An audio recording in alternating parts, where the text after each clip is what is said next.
Your packet includes this document, which can be used to keep track of the children in your care. This will help you stay within license guidelines. Your own children and any visiting children under the age of 11 years count in your numbers when they are on the premise. This is true even if the visiting children's parent is present. Most people will start out with a Class A license. This license allows for 10 children, 6 of whom can be under school age. Of those 6, 3 can be under 24 months of age, and of those 3, 2 can be under 12 months of age. If you have been licensed for at least a year sometime in the past, or have specific educational or child care work experience, you may be able to start with a Class C group family license. Please speak to your licensor if you have questions about whether or not you may be qualified for an initial Class C group family license.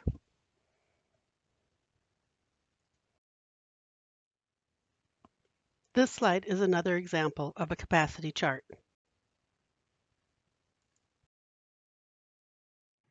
The rule requires certain activities in licensed family child care. Those requirements are as follows. You must offer indoor and outdoor play, weather permitting. This chart should be used when considering appropriate weather for outdoor play. Daily outdoor play is required throughout the year unless it may be unsafe due to extremes in temperature or humidity. You must offer play that is developmentally and age appropriate. You must offer active and quiet activities. And you must offer play that is provider directed and child initiated. Whether the play is directed by you or not, there is an expectation that you will be supervising at all times. The rule and statute are very specific about behavior guidance. Corporal punishment is not permitted in licensed family child care. While it may not be illegal for the general public to spank their children, it is illegal for licensed child care providers to spank any child, even their own child, during daycare hours. All forms of physical punishment are prohibited. Emotional abuse is also prohibited. Examples include shaming, ostracizing, or name-calling.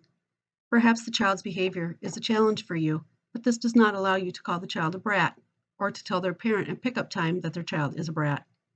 If you need to discuss discipline with the parents, do so out of earshot of the child and use respectful language. Another type of emotional abuse is making derogatory comments about the child's family. Perhaps a family is divorcing and you feel that one parent is in the right and the other is in the wrong. Please remember that the child loves both parents and has no power over the parents' marital relationship. Making negative comments or statements about either parent is not permitted within earshot of the child. Also, data privacy does not allow you to discuss the child or family with another child or family in care. As the provider, discipline is your job. No child in care is allowed to punish another child, even if it is their younger sibling. Timeout must be appropriate to the child's age and the action requiring discipline. Infants shall not be placed in timeout. Timeout is limited to 10 minutes at a time. The timeout area must be safe, well lit, climate controlled, and visible to you, the caregiver. A timeout area cannot be locked, and children may not be disciplined for toileting accidents.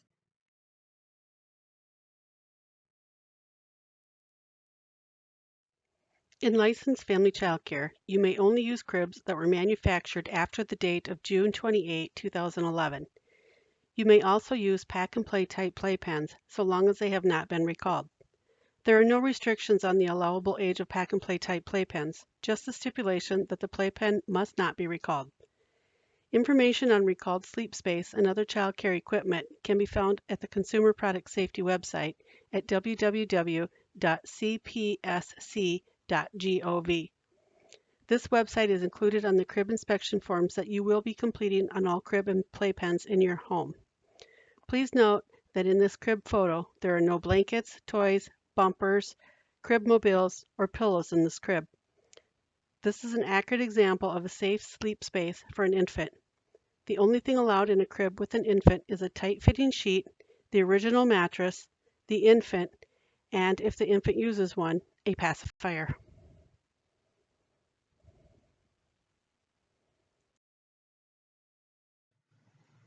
This slide and the following slide explain infant sleep regulations and statutory recommendations more fully.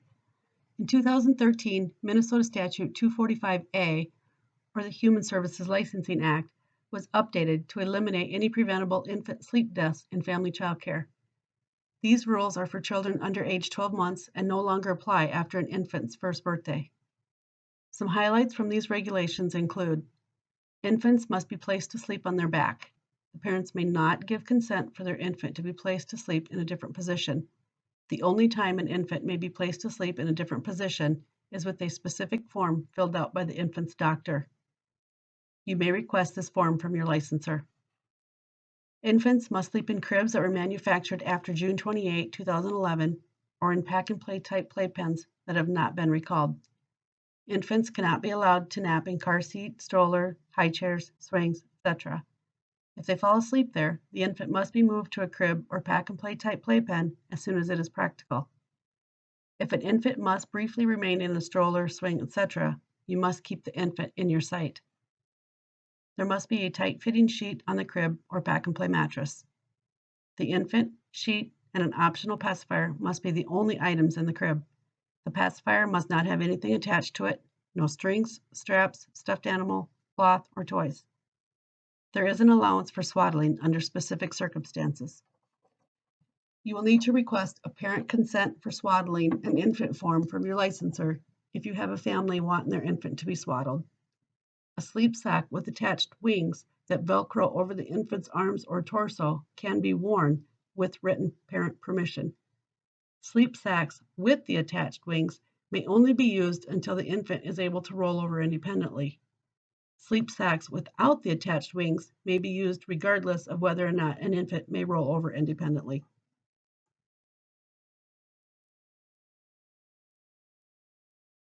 Due to the seriousness of keeping infants safe at sleep time, a provider who does not adhere to these regulations may be subject to a fine for a sleep space violation. Please follow safe infant sleep practice every time you place an infant down to sleep to keep the infant safe and to avoid a licensing action recommendation against your child care license. Please speak with your licensor if you have any questions about infant sleep regulations.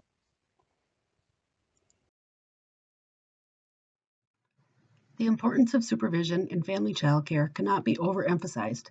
Complaints to our agency related to inadequate supervision include children wandering away outside, children touching each other inappropriately, and persons under 18 supervising children in care. Children must be supervised by a person who is at least 18 years of age, has cleared a background study through Southwest Health and Human Services for child care licensure, and has received the necessary training.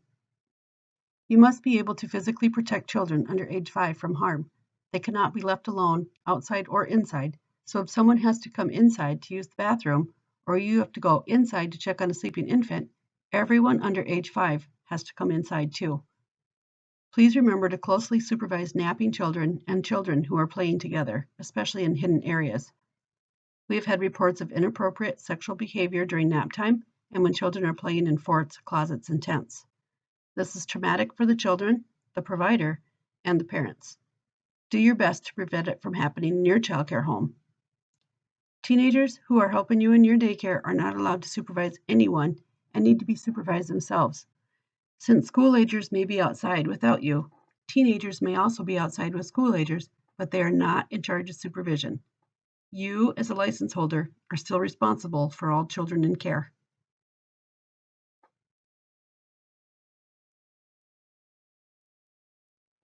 Sleeping infants may be left inside while you take the rest of the children outside, but only if you use a monitor so that they may be heard and seen if it is a visual monitor.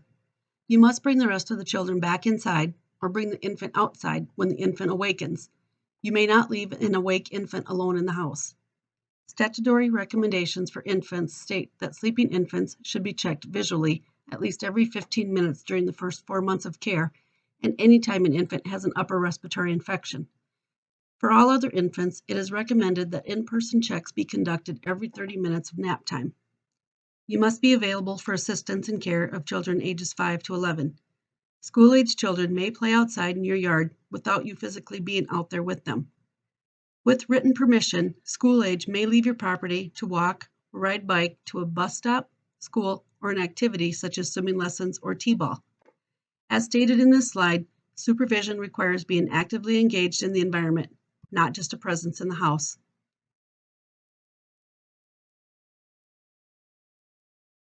There are two types of training requirements: initial training requirements, and ongoing training requirements.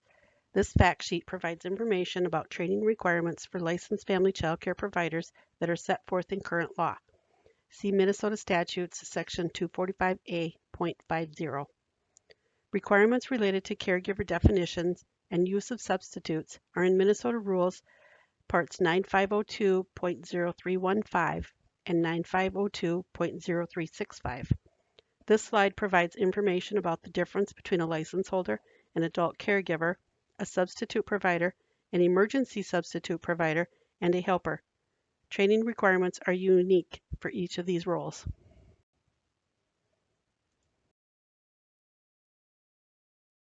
There are specific courses that providers must complete prior to licensure, including supervising for safety, child development and behavior guidance, first aid, and CPR. Providers caring for children under school age must complete training on abusive head trauma, and those caring for infants must complete training on sudden unexpected infant death. If you plan to transport children under age 8, you must also complete training on child passenger restraint safety or CARS. The chart on this slide explains the initial training that you, other caregivers, and helpers need to complete prior to licensure. Most of these trainings can be found on the Develop website. Registering on that site and creating an ID, password, and profile are explained in upcoming slides.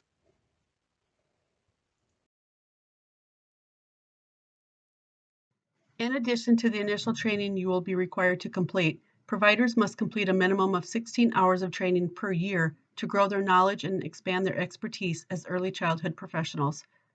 A portion of those 16 hours will include specific training topics or courses that must be part of the ongoing professional development for providers. This slide provides information on the list of required courses, the frequency with which courses need to be completed, and which caregivers are required to complete each course.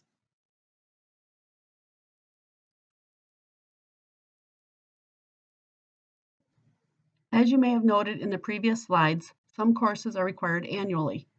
Others must be completed every 2 years or every 5 years. This slide provides the definition of annual and specifically when to complete those courses that are to be done every 2 or 5 years. As noted, annually means a training needs to be completed sometime within the 1-year period following the effective date of your license. Annual trainings do not follow the calendar year, but instead are to be completed within the years of your childcare license. So for example, if you were licensed March 1st, 2019, you must complete an annual training sometime between March 1, 2019 and February 28, 2020. You would then need to repeat that training again between March 1, 2020 and February 28, 2021. For trainings not required annually, such as first aid and CPR or CARS training, those trainings must be repeated by the relevant anniversary date of the completed training. We as licensors recognize that all this may be confusing to childcare providers.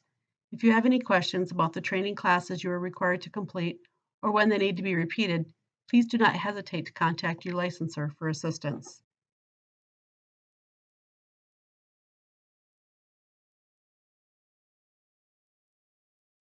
The next few documents walk you through how to register on developtoolmn.org. Look for the arrows, numbers, and text to guide you through the process. For instance, at the top of this page, there is an arrow pointing to the register link.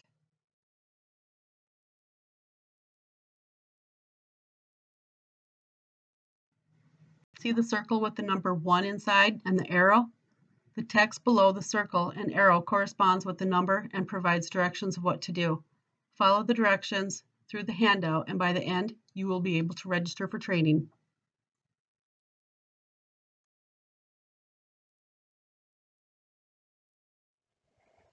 This slide provides directions on how to become a member.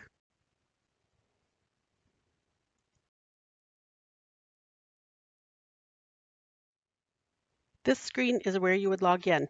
You are now ready to search for and register for trainings on Develop. This page summarizes the fees for applying to Southwest Health and Human Services for a family child care license. The licensing fee is $50 per year. Your initial licensure will be for 1 year, and generally subsequent licensing will be for a 2-year period. Licensing renewal fee for a 2-year period is $100. Background study checks are completed through the Department of Human Services Background Study Division.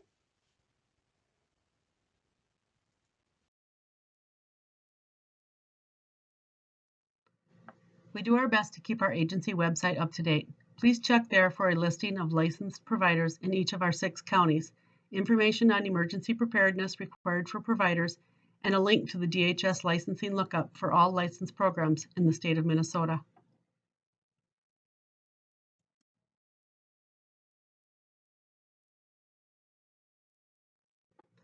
We will start talking about how to fill out the application forms now. This is the application for a family child care license. Please date your application at the top, complete section 1, and if they apply, sections 2 and 2.1.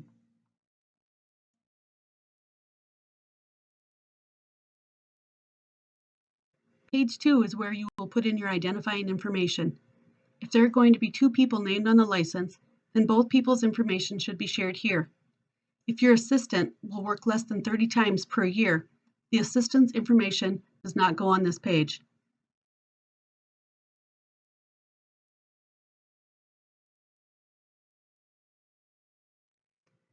At the top of page 3, everyone listed on page 2 must provide their Social Security number. If you have a Minnesota tax ID number or a federal employer number, you may enter that here as well. It is a good idea to get another tax ID number so that you aren't giving out your Social Security number to multiple families at the end of every year. In section 4, if you plan to name your child care something other than your first and last name, you may put that name in here. If your child care will be at a different address than your residence, put that address here as well. In section 5, please check all that apply. This helps the licensor know what areas to look at in the house when doing the home inspection. In section 6, please list all household members, including yourself. Here is also where you will list your assistants, if any.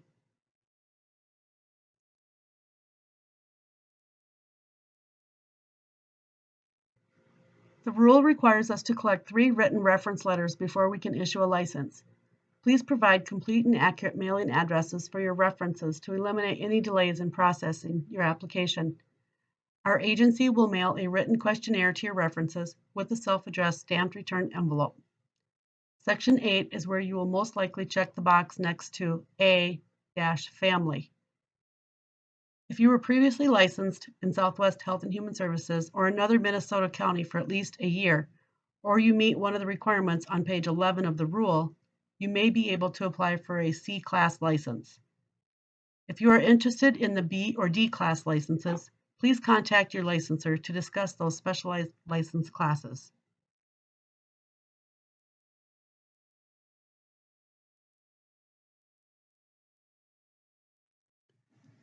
Some childcare homes operate only during the school year, but most operate year-round. Whatever your plan is, please indicate your months of operation and your estimated hours. These hours may change over time, so just write your best guess for now. We will address Section 10 in a few pages. In Section 11, you will indicate whether you will accept government funding of any kind in your family child care. Most providers do participate in the USDA Child and Adult Care Food Program, so would check the second box. Also, if you intend to accept families who receive child care assistance to pay for their child care, you would check the second box. Check the first box only if you do not intend to participate in the food program or the child care assistance program.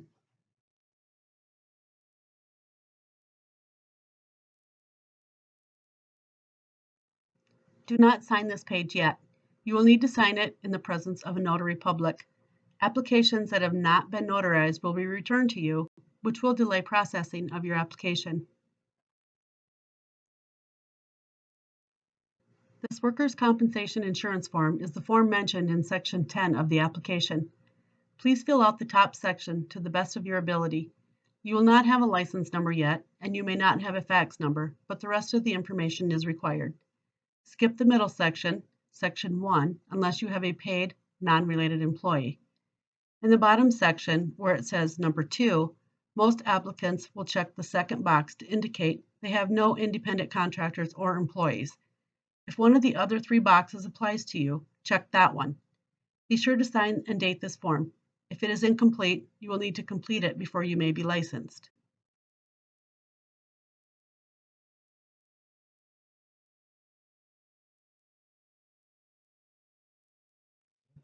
Fire marshal inspection may be required. If it is required, there is a $50 additional inspection fee. Depending on the physical location of your child care site, the inspection may be completed by a local inspector or by a deputy state fire marshal. Your licensor will determine whether or not a fire marshal inspection is required based on the triggers included on this slide. She will also determine whether or not a local inspector may be used for your home inspection. If you live in a rental property and are required to have a fire marshal inspection, a landlord's permission form signed by your landlord for the fire marshal inspection will be required. Please contact your licensor for this form.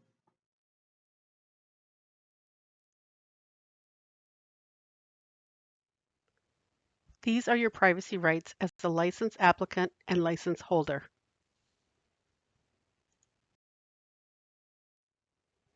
Please read through, sign and date the bottom of the second page. The rule requires that a physician certify that you are in sufficient health to provide family child care. Please take this form to your doctor and have him or her complete it for you. This will be required before you may be licensed.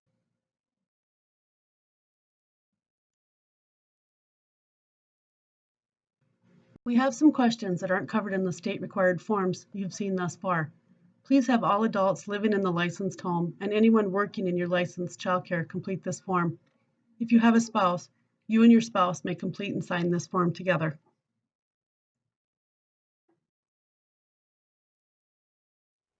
The last form to submit with your application is the background study form.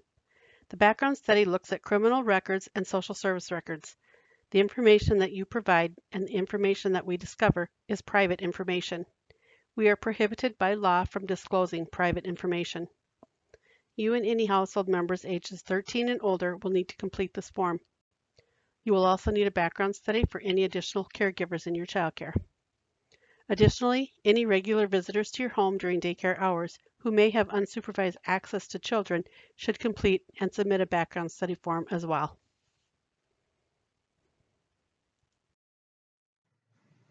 Please list your entire first, middle, and last name. If you do not have a middle name, please write no middle name.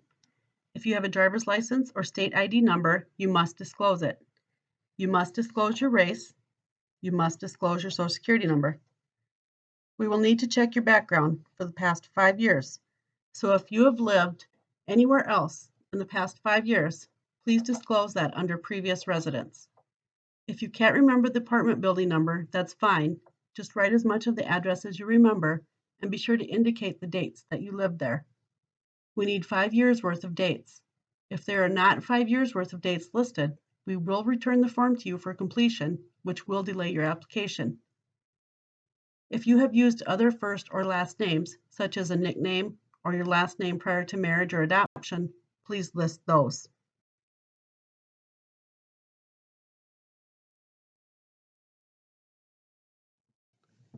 Now we will talk about how to get your house ready for the licensing visit. Some of this checklist is self-explanatory, but the items that tend to trip people up will be explained more fully. We combined the requirements from several laws and the rule to create the safety checklist. Please feel free to write all over this document. The purpose of a flashlight and battery-powered radio is to monitor the weather if the power goes out during a storm. Check batteries frequently to ensure that your supply is adequate and the batteries are current for both the flashlight and the radio. Be sure to get a fire extinguisher that is a 2A 10 BC or larger. A small kitchen fire extinguisher is usually a 1A 10 BC extinguisher and is not big enough. Your fire extinguisher will need to be serviced annually after 1 year of ownership. Try not to buy a disposable extinguisher with a plastic head, as it won't be serviceable and you will end up buying a new one every year. Smoke detectors must be replaced with the same kind of detector that was in that location 10 years from the date on the back of the detectors. If there is a hardwired smoke detector in that location, you must replace it with a hardwired smoke detector. It would be easiest to buy the same brand if you are able, then it will plug into the ceiling receptacle with ease. If you can't get the same brand, you may need to have an electrician rewire the detectors.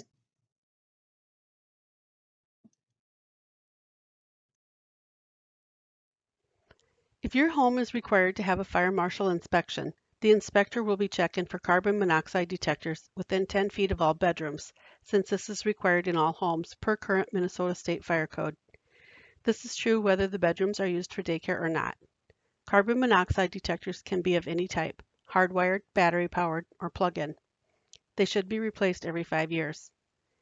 If your home has only electric heat and you do not have an attached garage, carbon monoxide detectors are not required by fire code. The firewall is the sheetrock in the garage. All parts of the wall that joins the house to the garage must be sheetrocked on the garage side up to the peak of the roof. If your bathroom or bedroom doors lock, be sure that you can unlock them and that the key or unlocking device is kept outside the bathroom or bedroom door and is easily accessible. It's important to ensure that stairways accessible to children 6 to 18 months are properly protected. If you are purchasing a gate for the top of a stairway, please be sure to obtain one that is specifically designed for the top of the stairs. Some gates designed only for the bottom of the stairs, but used at the top, may collapse when a young child pushes on them, causing the child to fall down the stairs.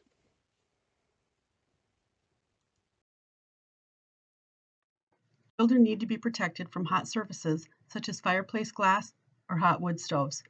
Make sure that there is a barrier to prevent burns, and don't use the fireplace or stove during or immediately prior to daycare hours. If you have a patio door that opens to a deck that hasn't been built yet, that door will need to be blocked so that it can't be opened. The blocking device will need to be more permanent than a dowel in the bottom track. Builders will screw a piece of wood into the upper track before they close on the house. Perhaps there is still a hole in the track that you could reuse.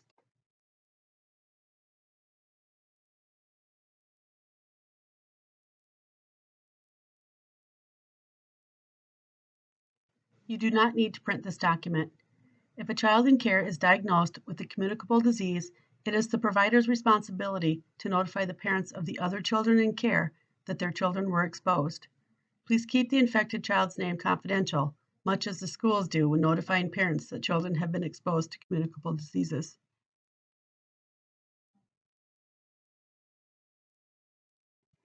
For disposable diapers, a covered diaper disposal container must be located in the diaper changing area and lined with a disposable plastic bag. The container must be emptied when full and at least daily. Diapering must not take place in a food preparation area. The diaper changing area must be covered with a smooth, non-absorbent surface.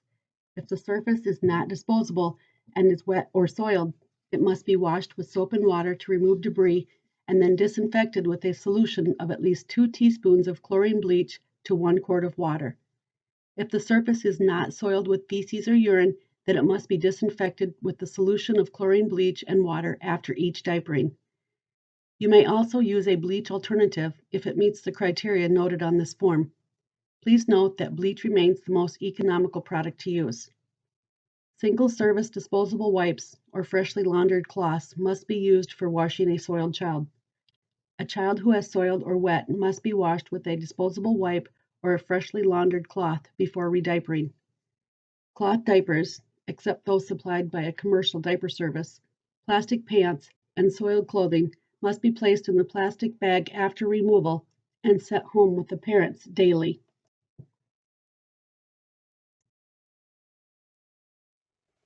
The daycare rule recommends that you have a variety of toys, equipment suitable for each age group of children you may have in care.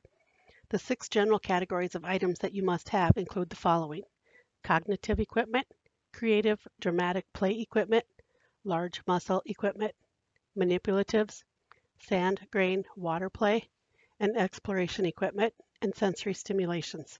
Some items may overlap categories. This slide and the following slide outline the basic items that you need to have per child in each age category.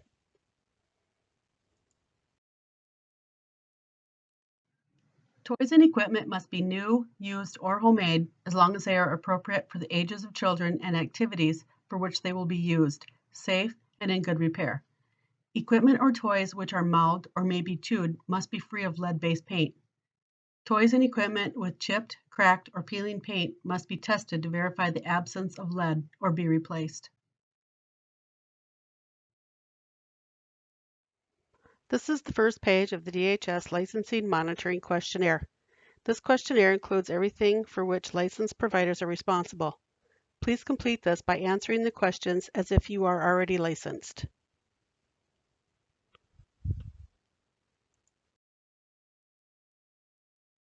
Providers are required to complete a floor and escape plan for emergencies. Please complete the upper right-hand quadrant of this form and then draw your floor plan for all floors of your home. While the paper may say that 1 square equals 1 square foot, you do not have to draw your floor plan to scale. Just draw a recognizable rectangle with each room in the house identified and exits such as windows and doors clearly marked in red. Please draw a floor plan of all floors of the home, even those that you will not use for childcare.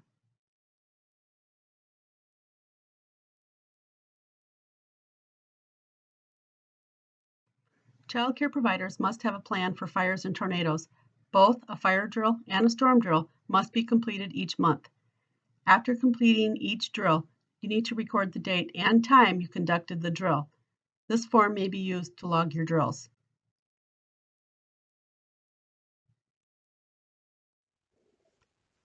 This is another version of the fire and storm drill log.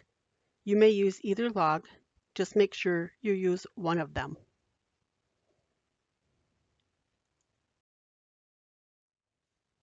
Providers need to complete the child care emergency plan in addition to the floor escape plan. This plan is a fillable document, so you can either type in your answers or print the document and complete it by hand. This plan will need to be available upon request. The last form you will need to complete for childcare licensing is writing a policy. The rule and statute require these 17 items to be included in your policy. You are not required to print this document, but you will need to print your policy for the licensor to review and take. You will also need to provide a copy of your policy to each family in care and to provide an updated copy whenever you make policy changes. Please note that there will be a sample policy written in sequential order as stated in Rule 2 in your packet. Each provider will have his or her own style or method of writing their policy. However, all policy requirements that are listed in Rule 2 must be included. In regard to letter P on this slide, please note that smoking is not allowed at any time in a licensed childcare home in Redwood County per County Board Ordinance enacted 11/1/2012. Smoking is permitted in Lincoln, Lyon, Murray, Pipestone, and Rock County childcare homes outside of daycare hours.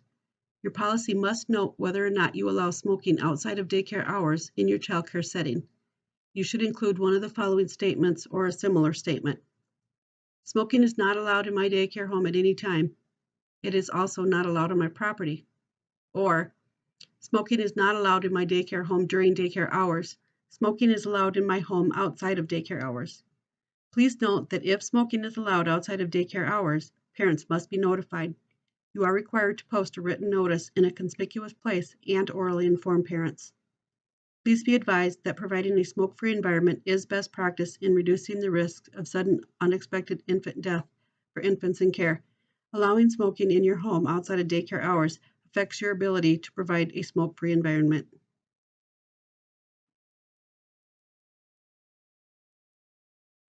In addition to your child care policy, you are required to provide a chemical use policy that states you and anyone working or volunteering for you will not be under the influence of a medication or chemical that would affect that person's ability to provide care.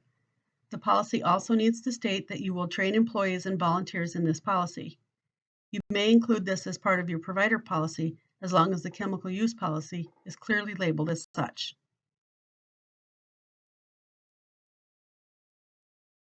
The final policy procedural item that you need to provide is a written grievance policy outlining how you want parents to bring any concerns they have about your child care to you.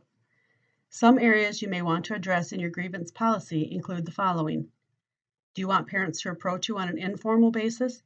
Is there a specific time you would prefer to discuss the grievance? For example, would you prefer this be addressed after childcare hours? Would you prefer the parent or child's representative submit the grievance in writing? If so, will you provide a form? How will you respond to the grievance? Speak to the parent informally, in writing? Again, you may include this as part of your provider policy as long as the grievance procedure is clearly labeled.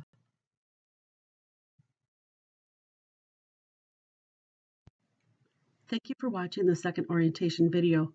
You may contact your licensor by telephone or email at any point in your licensing process.